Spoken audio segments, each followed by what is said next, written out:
రెచ్చిపోతావా? నాకు బాగా అర్థమవుతుంది. రెచ్చిపోతారండి కొంతమంది. ప్రతి ఒక్కరికి నువ్వు నెగిటివ్, నీతో ఎవరు మాట్లాడడానికి ఇష్టం లేదు ఎవరికి కూడా. నిన్ను చూస్తా అంటే నాకు వాంతి వస్తుందిరా, అన్నం కూడా తినబుద్ధి కావడం. ఎట్టతా ఆ పిల్లని ఎందుకు యాక్సెప్ట్ చేశానో తెలుసా? నేను ఫైట్ చేయగలను. సంజన గారి కంటే సుమన్ గారి కంటే నేను ఎక్కువ స్ట్రాంగ్ అని.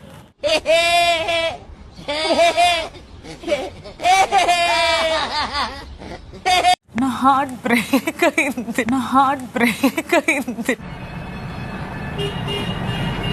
ఉండు వస్తాను నీకు జాతి రత్నాలు రా మీరు. నా నమ్మకం ఏంటంటే నువ్వు ఉన్న వెళ్ళవని. ఎలా చెప్తావుడమ్మా? అంతా అస్సామేంద్రా నామినేట్ చేసింది నిన్ను నేను కెప్టెన్ చేశాను అని. అయ్యో నా డార్లింగ్. ఒరే నేను ఇప్పుడు ఏం అనట్లేదురా నిన్ను.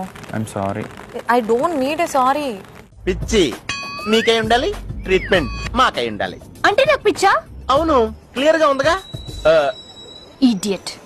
ఫస్ట్ టైం నామినేట్ అయింది ఇంత ఏడ్ చేస్తుంది. మరి జనాలు నామినేట్ చేసినప్పుడు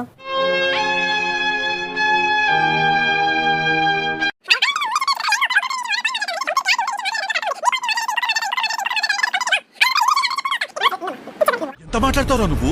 నేనే ఎక్కువ మాట్లాడతానంటే నాకంటే ఎక్కువ మాట్లాడుతున్నావు. ఫస్ట్ ఆఫ్ ఆల్ మీరు చూడు ఎంత కూలి మాట్లాడుతున్నాను. టీం అందరూ శ్రీజాన్ అపోజ్ చేస్తారని చెప్పడానికి నేను లేచి నిలబడ్డాను. నేను అక్కడ శ్రీజాతో ఇద్దరికి ఒక విషయం చెప్తున్నారా, మీరు సర్వనాశనం అయిపోతారు. మేము బాగున్నప్పుడు చెప్పించాల్సిందిరా, ఆల్రెడీ మేము నాగిపోయాం. అది తలుచుకొని సంతోషపడు. మొహం పెట్టుకుని నించుంటావు, దానికి జాలి చూపించి వాళ్ళు ఆపడానికి వస్తారు. అంటే నా బొంద నా దినం. డ్రామాలు చేయొద్దని చెప్పనండి. ఇప్పుడు చూడు వాడికి టెన్షన్. నువ్వు మామూలోడివి కాదు భయ్యా. అదేంటంటే నన్ను పిలిచారు కదా చేయమని, నేను చేస్తాను వచ్చిన అంటే నేను చేసేసుకుంటా. అది ఎందుకు? నమస్కారం గుంటూరు కారం. ఇప్పుడు మీరు చేసేసుకున్నప్పుడైతే నన్ను ఎందుకు పిలుస్తాం అక్కడి నుంచి? రావాలనే ప్రాబ్లం అయితే వెళ్ళిపోతారా ఇడికెచ్చి. నేను మనస్ఫూర్తిగా పెట్టాను. చెప్పింది మేము మనసులో పెట్టుకున్నాం. నువ్వు మనిషివా పశువా? అలా కొడతావంటే చచ్చిపోతే రెస్పాన్సిబిలిటీ. కూర్చుంటేనే కదా అక్కడ నేను వచ్చి అడిగింది. ఇక మరి ఆవిడ ఇలా చేస్తే నేను ఇంకేం చేయబోతే. ఇలా ఉన్నారేంటమ్మా వీళ్ళందరూ?